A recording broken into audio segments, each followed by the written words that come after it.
한국 교회의 여러 가지 현상을 조사한 이 책이 나온 게 있습니다. 보통은 이제 한 10년 전부터 소비자 트렌드를 이제 다루고 있는 김난도 교수님과 서울대 팀에서 만든 트렌드 코리아 2000 몇 년 나와 있는 게 있는데요. 교회에서도 그런 어떤 트렌드를 다루는, 한국 교회가 어떠한 트렌드로 흘러갈 것이냐라고 해서 한국 교회 트렌드 2022년도, 21년도인가요? 그때부터 생긴 책이 있는데, 이번에 얼마 전이 아니죠. 작년 말에 한국교회 트렌드 2024라고 하는 책이 나왔습니다. 그 책에 보면 두 번째 파트가 뭐였냐면, 제목이 외로운 크리스찬이다라는 제목입니다. 그러니까 말 그대로 뭐 크리스찬이 외롭다라는 뜻이지만, 다른 말로 표현하면 지금 이 땅이 많이 외롭다라는 것이죠. 여러분 어떠셨습니까? 이번 한 주간 사시면서 외롭다고 느낀 적 있으셨습니까? 이번 주 하루 난 너무 충만하게 늘 사람들과 잘 지냈다라고 느끼셨습니까? 아니면 사람들과 같이 있든지 없든지 간에 내가 외롭다라고 느끼셨습니까? 어떻게 느끼셨는지는 다 각자가 다르겠지만 많은 사람들이 외로움을 느끼고 있다라는 것이죠. 그림을 하나 좀 띄워주실까요? 네, 이 그림은 에드워드 호퍼라고 하는 미국의 아주 유명한 사실주의자 작가, 화가인 에드워드 호퍼가 1942년에 그림을 그린 밤을 지새우는 사람들이라고 하는 제목입니다.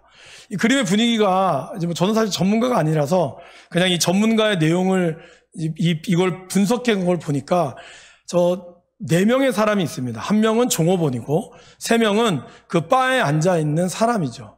근데 이제 저 그림을 사실 좀 이제 이렇게 보시니까 잘 안 보이시지만, 화면을 속에서 저 작가가 그리고자 하는 것은 바로 시선이었습니다.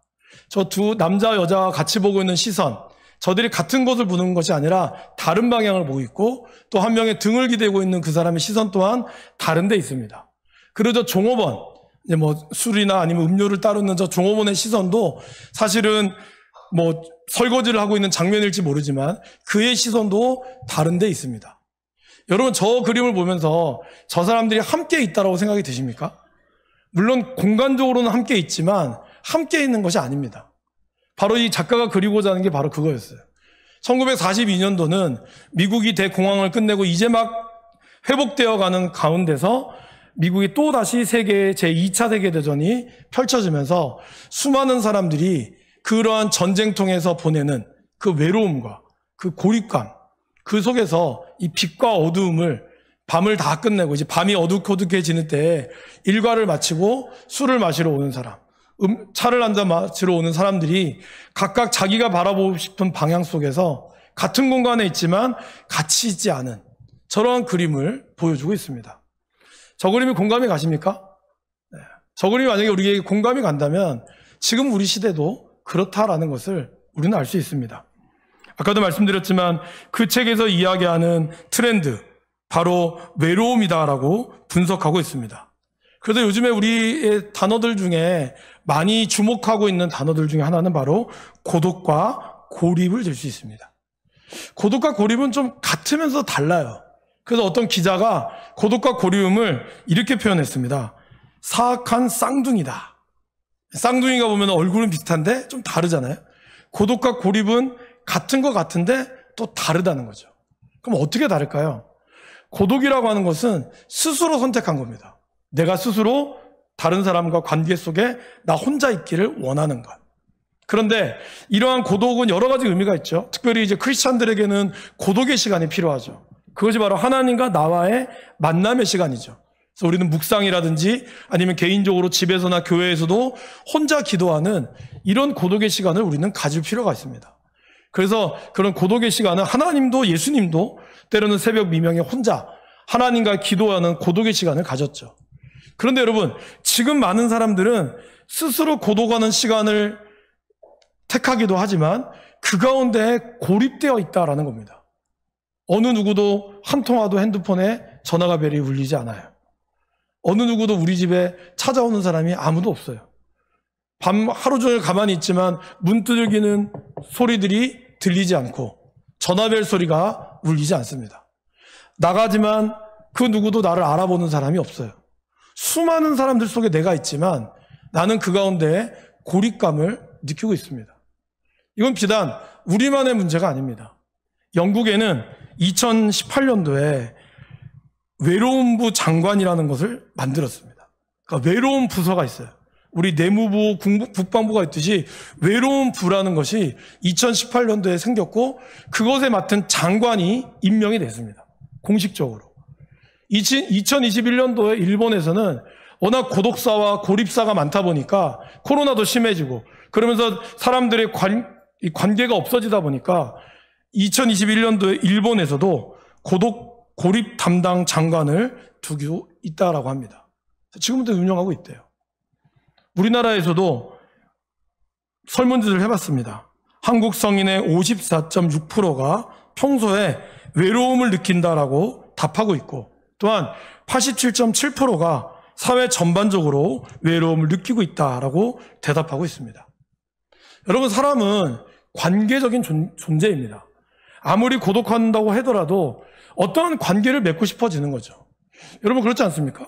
지금의 우리나라의 수많은 반려견과 반려묘를 하는 사람들이 왜 많아질까요?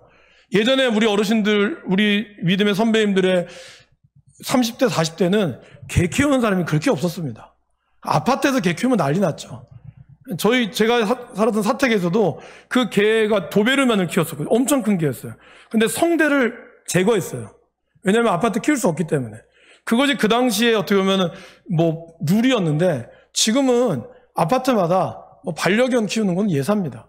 그걸 또 당연히 여기기도 하고 그게 어떤 문화처럼 자리 잡아서 이제는 패티켓이라고 하죠. 에티켓이 아니라 이런 반려동물을 키우는 것에 대한 이런 여러 가지 에티켓. 항상 이렇게 봉지를 들고 다닌다든지 이런 똥을 치우기 위해서 그런 여러 가지 것들을 합니다. 근데 왜 그럼 그분들이 키울까요? 물론 정말 동물을 좋아해서 키우는 분도 계실 겁니다. 그러나 그만큼 외롭다는 것이죠. 그래서 키우는 분들의 상당수는 이 아이들이 혼자 키우는 아들, 독자나 이런 아이들이 혼자 외로우니까 집에서 부모님은 맞벌이하고 나가니까 혼자 있는 시간들, 학원 갔다 오면 혼자 있는 그 시간들 속에 그래도 강아지나 고양이를 키우면 좀 낫다는 거죠. 실제로 제가 아는 목사님도 따님이 사춘기를 보낼 때 너무 힘들어하니까 개를 키우신 거예요. 그러니까 이 아이가 사춘기 정서적으로 조금 안정이 되니까 좀 극복을 하시더라. 그런 말 하시더라고요. 그 모든 것들이 관계적인 인간의 본성, 이런 존재였다는 것이죠. 근데 이러한 본성은 하나님이 태초부터 하나님 그분께서도 우리를 만드실 때, 창조하실 때부터 그분은 혼자가 아닌 성부, 성자, 성령의 관계로서 만들어 가셨다라는 것입니다. 창세기 1장 1절 말씀입니다. 태초에 하나님이 천지를 창조하시니라.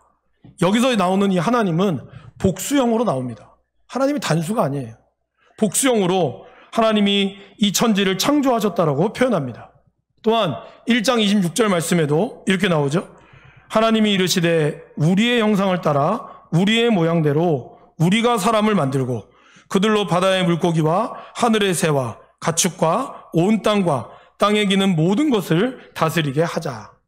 여기도 보시면 하나님께서 인간을 만드시고 사람을 만들 때 이렇게 나오죠. 우리의 모양을 따라. 하나님이 한 분이시지만 동시에 성부, 성자, 성령 세 위격의 하나님이시라는 것을 창세기는 처음부터 우리에게 보여주고 있습니다. 그리고 성경 66권을 담은 가장 큰 주제인 요한복음 3장 16절 말씀, 우리 같이 한번 읽어보실까요? 하나님이 세상을 이처럼 사랑하사 독생자를 주셨으니 이는 그를 믿는 자마다 멸망하지 않고 영생을 얻게 하려 하심이라. 여기에도 보면 성부 하나님께서 이 세상을 만드신 세상을 너무나 사랑하셔서 누구요? 바로 성자 예수 그리스도, 독생자 예수님을 보내셔서 하나님의 택하심과 그리고 성자 예수님의 구원하심과 구속하심과 그리고 성령 하나님의 기업으로 보증하시는 인치심, 바로 오늘 제가 수요예배 때 이번 주에 말씀드릴 바로 성령님의 인치심, 이 성부, 성자, 성령 세 하나님께서, 세 삼위일체 하나님께서 우리를 만드셨다는 것, 이것은 바로 성경 전체가 하나님이 우리를 향한 계획하심이 공동체의 이야기고 우리 모두 다 함께 한다는 것을 말씀하고 있습니다. 그러게 성경에서는 함께라고 하는 이 말씀, 이것은 공간적인 함께만이 아니라 아까 그림에 보셨듯이 같은 공간에 있다고 해서 함께함이 아니라는 것이죠. 오히려 정서적으로 영적인 관계에 있을 때 비록 공간은 다를지라도 나를 위하여 기도해 주는 사람이 내가 느껴진다면 그것 가운데 우리는 함께라는 걸 느낄 수 있고, 비록 나와 아주 오랫동안 떨어져 있고 오랫동안 못 만나도 우리는 영적으로 교제하면서 내가 함께함을 우리는 동일하게 느낄 수 있다라는 것입니다. 성경은 바로 그러한 함께를 이야기하고 있습니다. 오늘 우리가 읽은 말씀, 바로 로마서 12장 15절 말씀, 즐거워하는 자들과 함께 즐거워하고 우는 자들과 함께 울라. 이 말씀 앞에 13절 14절은 이렇게 얘기합니다. 성도들의 쓸 것을 공급하며 손대접하기를 힘쓰라. 그리고 그 다음 절에 이렇게 얘기합니다. 같이 읽어보실까요? 너희를 박해하는 자를 축복하라. 축복하고 저주하지 말라. 여러분 13절 말씀은 어떻죠? 성도들의 교제예요. 그러니까 같이 예수를 믿고 있는 사람들끼리 함께 공급하고 손대접하기를 잊지 말라는 거죠. 근데 그 다음 절은 뭐죠? 나이를 박해하는 자들도 함께 하라는 거예요. 박해하는 자들도 축복하고 저주하지 말라라는 것이죠. 근데 여기서 박해한다는 거는 그냥 싫은 정도가 아닙니다. 여기서 박해한다는 뜻은, 원뜻은 원래 따라가다, 쫓아내다라는 뜻이에요.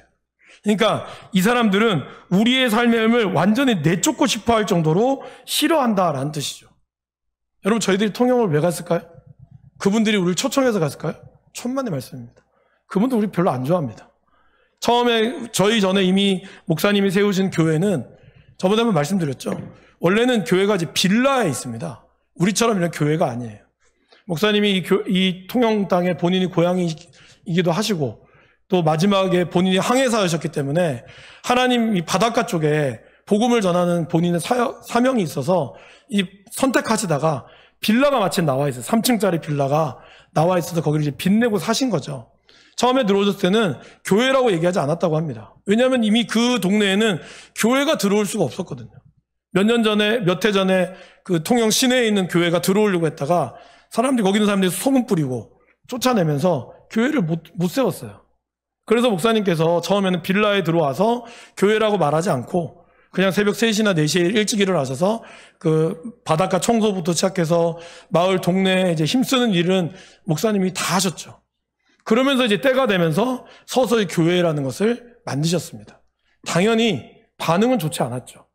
심지어 십자가를 올리니까 십자가 불빛 때문에 우리 집이 저주를 받아서 안 되겠다고, 십자가 계속 옮겨달라고 그 얘기를 할 정도로 그렇게 싫어했습니다. 그래서 저희들이 2년 전부터 계속 가서 1년에 2차례, 3차례 가면서 이제 그분들 만나고 또 복음도 전하고 그러다 발 마사지도 하고 하면서 저희들이 이번에 한 3년쯤 되면서 한번 본격적으로 한번 해봅시다. 목사님의 요청도 있었고 저희들도 함께하는 마음들이 있어서 이게 시작을 한 거죠. 어떻게 됐을까요? 별로 안 좋았어요. 결론적으로 보면 일단 마을 이장님 분께서 광고도 하지 않으셨고 게시판에 우리들이 온다라고 얘기하지 않았습니다. 사실 저희들이 이미 몇 달 전부터 허락을 맡아놨고 그래서 광고도 좀 해달라고 부탁을 했는데 아침에 일어나서 왜 보통 이장님들이 주민 여러분, 주민 이렇게 해야 되잖아요. 그거 안 하신 거예요. 그 이장도 안 오셨습니다. 우리 끝나고 왔어요. 끝나고 딱 왔더라고. 그 권사님 보셨대요, 그거를. 그런 상황 가운데 저희가 있었습니다. 양옆에 저희가 동네를 또 갔을 때도 가니까 이제 오전에 가서 1시까지 오시면 제가 발 마사지 해드릴게요 라고 이렇게 하니까 그 할머니들이 그랬어요. 요즘에 공짜가 어딨노? 안 간다는 거죠.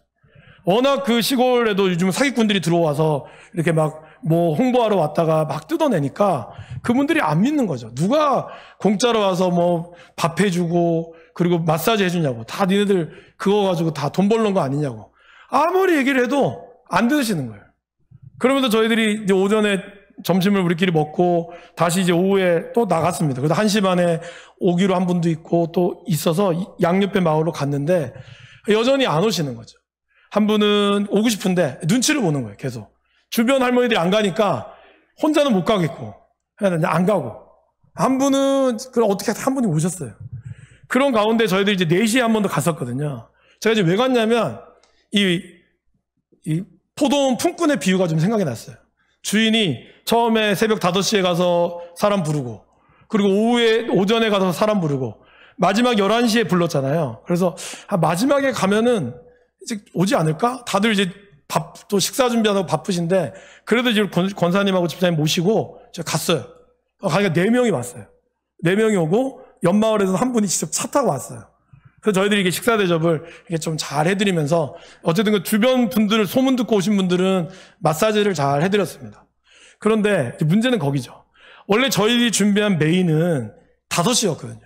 색소폰 팀이 2시부터 와서 준비를 했고 5시부터 와서 이제 발 마사지 끝내면 이제 염소탕 딱 대접하면서 공연을 해서 저희들이 복음팔찌랑 이걸 전해드리려고 했는데 5시에 다 가버리시는 거예요. 집에 일이 있다고. 그래서 3분만 남았어요. 3분만 남았는데다가 바깥에서 하다가 날씨가 좀 바람이 불긴 했지만 날씨가 조금 이제 좀 더우니까 어르신들이 안 나오려고 하는 거예요. 그래서 우리 김재덕 장로님이 급하게 좀 팀들 준비한 거 다 다시 안쪽으로 놓고, 그리고 공간이 여기에 5분의 1도 안 됩니다. 저기 3층보다도 좀 작을 것 같아요. 거기에 발 마사지 팀이 있죠. 미용하시는 집사님 하시죠. 앞에는 또 공연해야 한다고 또 무대 만들죠. 그러니까 완전히 시장 돛대기가 돼버린 거예요. 그런데다 또 옆에서 또 복음을 전해야 되죠. 이런 가운데 이제 다 떠나고 3분만 남아있죠. 여러 가지 많은 이런 상황들 가운데서 솔직히 좀 힘이 좀 많이 빠졌어요.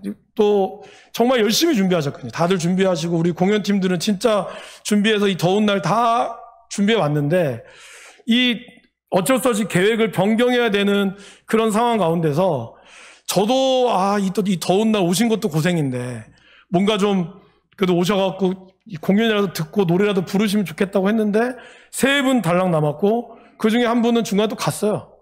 그러면서 이거 뭔가 막 이런 마음이, 날씨는 덥죠. 진짜 더웠거든요. 그래서 막 거의 소금 냄새에 절일 정도로 그렇게 우리 팀들이 고생을 많이 하셨어요. 근데 이제 마지막에 저희들이 이제 장로님이 좀 잘 분위기 이끄셔가지고 저희들끼리 좀 이렇게 수련회처럼 또 놀고 그리고 좀 잘 즐겼습니다. 근데 마지막에 남아 계신 2분이 계셨는데 그 중에 이제 한 분, 이 2분을 노래를 시켰죠. 장로님이.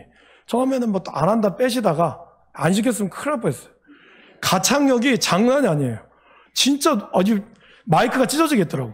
그 정도로 노래를 잘하셨는데 마지막 한 분이 뭘 불렀냐면 여자의 일생을 불렀습니다. 노래 아십니까?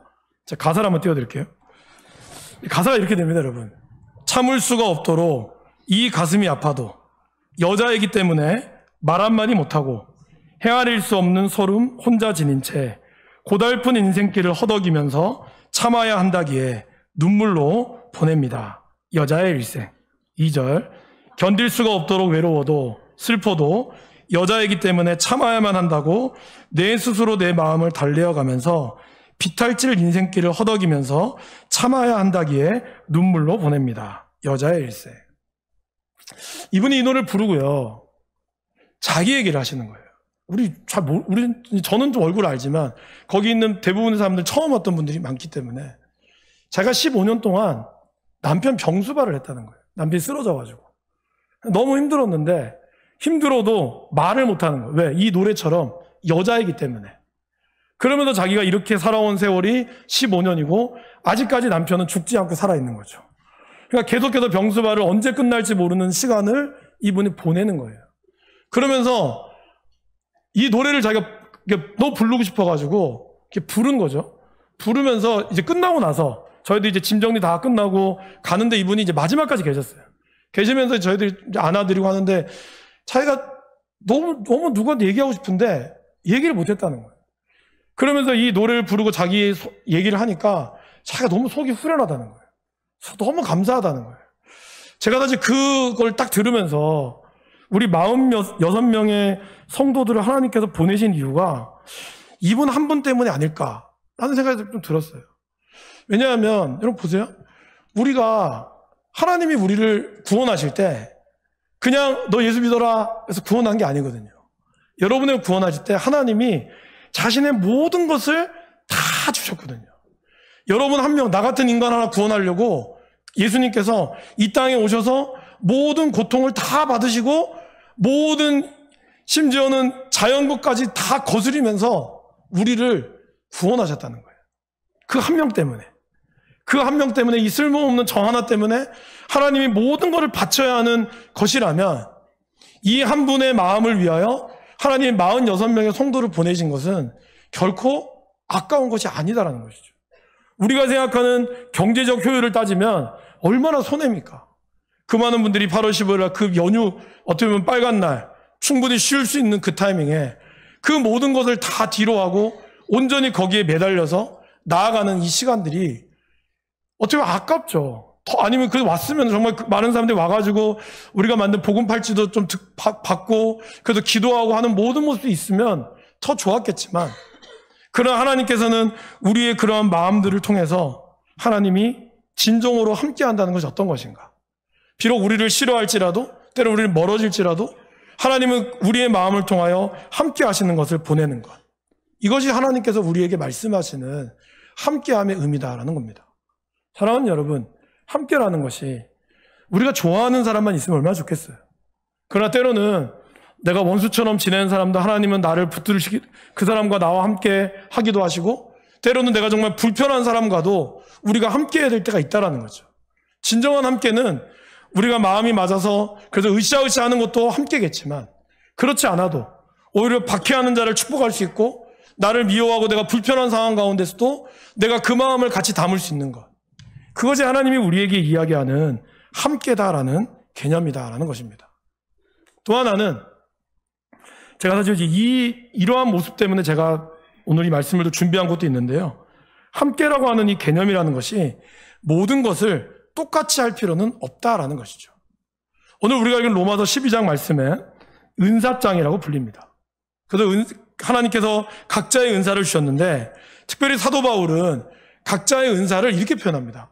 한 몸에 각 지체가 여러 가지가 있다라는 거죠. 그 지체 중에는 여러분, 우리 몸에서 어떤 게 가장 중요할까요? 손, 눈으로 보여지는 이것들이 중요할까요? 사도 바울은 이렇게 이야기합니다.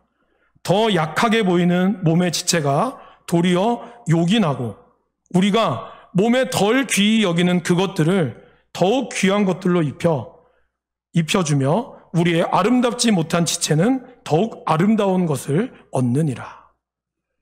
어떻게 보면 우리 몸에 뭐 손, 발 다 중요하죠. 그러나 눈에 보이지 않지만 소중히 여기지 않아도 되는 만한 것들이 더 중요할 수 있는 것처럼, 교회 안에서도 교회에서 열심히 찬양하시고 또 열심히 봉사하는, 눈에 보이게 정말 열심히 하는 분들 정말 중요하죠. 그러나 그렇지 않다 할지라도, 그분들 아주 작고 보잘것없어 보이는 그걸 할지라도 그것이 너무나 귀하다는 겁니다. 사실 이번 선교에서 어떤 분이 그러셨습니다. 아이들이 좀 많이 가는데 아이들이 과연 무슨 도움이 되겠나? 아이들이 가서 뭐 자기네들끼리 천박씩 뛰어놀 텐데. 근데 우리 아까 제가 4명이 왔다 그랬죠? 그 4명이 누구 때문에 온지 아십니까? 애들 때문에 온 거예요. 저희들이 아이들과 함께 한 팀이 돼서 3팀이 나눴는데, 그 더운 날 누가 문 열어주겠습니까? 그런데 아이들이 계세요 하면 그 소리에 할머니 문 열어주는 거예요. 그 조그만 애들, 하윤이, 뭐 유준이 같은 이 4살, 5살짜리 애들, 1학년, 2학년, 제2나 이런 애들이 뭐 얘기를 하니까 이 또 문 열어주는 거예요. 또 우리 할머니들, 남아선호 사상에 이 가득한 우리 할머니들 어떻습니까? 남자애들이 오니까 그렇게 좋아 죽는 거예요. 여자애들은 조금 덜 좋아하고. 그래서 저희가 그 4시에 갔을 때 예준이를 데리고 갔거든요. 예준이를 데려가니까 거기 할머니가 앉아있는 거예요. 우리가 그때 갔을 때 안 왔던 할머니들. 예준이가 그랬어요. 할머니, 우리 장사하러 온 거 아니에요. 물건 팔러 온 거 아니에요. 같이 가요 하니까 할머니가 얼굴이 환해지면서 한번 가볼까 오는 거예요. 여러분, 이 아이들이 정말 이번 복음 사역에 있어서 매번 우리가 느끼는 거지만 아이들이 가는 게 진짜 귀합니다. 아까 그 아이들이 막 주물러 줬잖아요. 이 아이들이 주물러 주는 게 뭐가 희한하겠습니까? 그런데 어른들은, 그 동네 어른들은 한 번도 터치를 받아보지 못한 거예요. 여러분, 여기 계신 분도 어떠세요? 할아버지, 할머니 부부가 같이 살지만 할아버지가 여러분 부인 대신 할머니 주물러 줍니까? 할머니가 남편이 할아버지 주물러 주세요? 별로 안 주물러 줄걸요? 그 할머니들이 정말 누군가가 이렇게 터치 받아본 거를 경험해 본 적이 있을까요? 없다라는 거예요. 그러니까 누군가가 자기를 주물러주고 하는 이 모든 것들이 너무 귀한 거예요. 아이들은 아이들대로 할머니 한 분한테 5명이 달라붙어가지고 마치 인체 해부하듯이 막 만지죠. 거기다가 우리 이 방충망팀이 3분이 가셨거든요. 목사님, 김정주 성도님, 그리고 우리 이현석 집사님. 이현석 집사님이 제주도에서 배운 게 있거든요. 그래서 그걸 갔는데 17개를 했어요, 저희들이. 아침 10시부터 5시까지. 한 번도 안 쉬고. 근데 그 중에 이 17개 중에 12개를 우리에게 부탁한 집이 교회에 오는 걸 제일 싫어하는 집이었어요. 그 어머니가 신내림을 받으셨대요. 그래서 교회를 가면 저주받을까봐 교회를 박해하시는 거예요. 우리 교회 바로 옆집에 사는데도. 근데 그 집이 제일 많이 요구하셨어요. 그래서 목사님하고 세 분이 정말 묵묵히 그 집을 5시까지 끝까지 다 해주셨어요. 그렇게 하는 팀이 있었죠. 또 우리 최당 입사님이나 박찬원 원장님은 또 십자가 아까 보셨죠. 그 옥상에서 십자가를 만들고 꼭대기까지 올렸거든요. 저도 더운 날 또 색소폰 팀 와가지고 연습하고 준비하고 이 모든 과정이 있었죠. 미용팀 우리 2분 집사님께서 끝까지 미용하셨죠. 그러니까 이런 모든 팀들이 제가 보면서 저 혼자 하는 게 아니라 저는 정말 아무것도 안 했고 46분들이 각자 자기의 자리에서 음식과 이 모든 것들을 이뤄가는 거죠. 직접 복음을 전하시는 분들도 계셨고 아이들이 했던 분도 있고 그 옆에서 주물러 주면서 했던 이 모든 분들이 잘 이루어지면서 하나님께서 이 팀들을 잘 이끌어가게 하셨다라는 것입니다. 날씨가 너무 더웠어요. 그래서 제가 너무 죄송했고 다시는 내가 이 더운 날씨에 안 하리라. 대신에 시원한 날씨에 하리라. 이 결심을 하면서 좀 더 많은 우리 성도님들이 오셔서 하면 참 좋겠다라는 생각이 들었습니다. 꼭 내가 복음을 예수 믿으세요라고 말하지 않아도 거기에는 여러분 그 마을 자체가 마트 하나 없는 마을입니다. 마트 나가려면 버스 타고 15분 이상 나가야 하나로 마트가 하나 있어요. 마트 하나도 없고요. 뭐 철물점뿐만 아니라 아무것도 없어요. 진짜 아무것도 없습니다. 그런 마을에 선교를 하고 계시고 우리가 간 겁니다. 비록 뭐 잘한 건 아니지만 하나님께서 우리의 그 팀들을 통하여 세웠다는 거죠. 저는 이것이 진짜 우리가 함께함의 의미다라는 겁니다. 그분들과 함께하는 것뿐만 아니라 각자의 삶의 자리에서 자기들이 함께하면서 아이들은 아이들 나름대로 그 동네 시끄럽게 하면서 동네를 휘젓게 다니고 그런 일이 별로 없거든요. 버스 하나가 딱 45인승 버스가 대절하니까 거기는 할머니가 놀라는 거예요. 이 마을에 왔냐고. 그러니까 좋아하시는 거죠. 이렇게 많은 사람들이 적이 없으니까. 그러한 가운데서 하나님께서 우리를 통하여 역사하시고 붙들어 주셨다라는 것입니다. 사랑하는 여러분, 아까 제가 외로운 크리스찬이라는 말씀을 드렸죠. 한국교회 2024 트렌드에 우리 교회를 다니면서도 혼자인 것 같은 사람들이 많습니다. 저 동의합니다. 특별히 큰 교회일수록 그런 익명의 그리스도인들을 더 많이 접할 수가 있죠. 아마 우리 교회도 그런 분이 있을 거라고 생각합니다. 물론 우리는 얘기하죠. 들어오면 잘해줄게. 근데 그분들 들어오기가 어려워요. 기존에 있는 분들이 계신데 나 들어오겠습니다. 이게 쉬울까요? 쉽지가 않습니다. 오히려 우리가 함께하는 마음을 가져주고 그 마음 가운데 우리가 인사해주고 받아줄 때 그러면서 우리는 이 외로움들을 극복할 수 있다는 것이죠. 또한 우리가 이러한 함께한다는 것은 주의 영광을 위하여 일할 때 말씀을 공부하거나 그리고 우리가 통영이나 캄보디아나 아니면 뭐 필리핀 어떠한 선교든지 우리가 갈 수 있을 때 여러분들이 정말 그런 기회가 될 때 마음을 가지고 나아간다면 어느 누구나 그 가운데 하나님이 주시는 함께함을 우리가 경험하게 될 수 있다는 것입니다. 개인주의 시대 또 1인 시대가 트렌드라고 하지만 여전히 사람은 혼자서 살 수가 없습니다. 근데 그렇다고 해서 무턱대고 어울리기도 무서운 세상이 되었어요. 함부로 사귀기가 어려운 세상이 되었죠. 이럴 때 우리가 그리스도 안에서 누리는 진정한 함께함만이 있을 때만이 우리는 이 땅에서 살아갈 수 있다는 것입니다. 여러분 구원이 뭔지 아십니까? 천국 가는 게 구원이 아닙니다. 물론 그것도 맞지만 우리 주님이 왜 구원하시느냐? 우리와 함께 하시기 위해서. 하나님이 우리와 아들 되신 아들이었던 우리의 자녀된 우리를 함께 하시기 위하여 주님은 친히 그 아들인 독생자 예수 그리스도를 내어주신 것. 진정으로 구원을 통하여 함께 하기를 원하시는 하나님의 마음이 있다는 것이죠. 그리고 이제 이것을 우리도 이 땅에서 그리스도의 사랑으로 함께함이 필요하다라는 것입니다. 그래서 여러분 오신 분들에게 새로 오신 분들이든지 얼굴 모르시는 분이 있으면 먼저 다가가서 인사해 주시고 그분들이 어떠한 사정으로 왔는지 알 수 없어요. 오늘 왔다가 다음에는 또 다른 자기 교회 갈지도 몰라요. 그러나 우리가 교회가 함께하고 있습니다. 당신과 함께하고 있고 그리고 성도와 함께하고 있다고. 제가 저번에 말씀드렸죠. 노방전도 우리가 왜 하는지 아십니까? 교회가 여러분과 함께하고 있다는 것을 전하기 위해서 하는 겁니다. 우리가 전화해서 그 사람들 교회 오면 너무 좋겠죠. 실제로 우리 이번 주에 지난 2주에 오신 분은 저희가 팝콘을 보고 오셨다고 하지만 그런 건 그렇게 많지 않아요. 그러나 우리가 그럼에도 불구하고 할 수 있는 이유는 하나님이 우리와 함께 하시고 그 함께 하신 하나님이 우리가 당신과 함께 하고 있다고. 힘들고 어려울 때 우리 평화교회가 있습니다. 그걸 잊지 마십시오. 이거를 전하기 위해서 우리가 전도하는 겁니다. 여러분, 교회는 함께함이 필요하고 함께 역사할 때만이 하나님의 일을 이룰 수 있다는 것을 기억할 수 있기를 주님의 이름으로 간절히 축원합니다.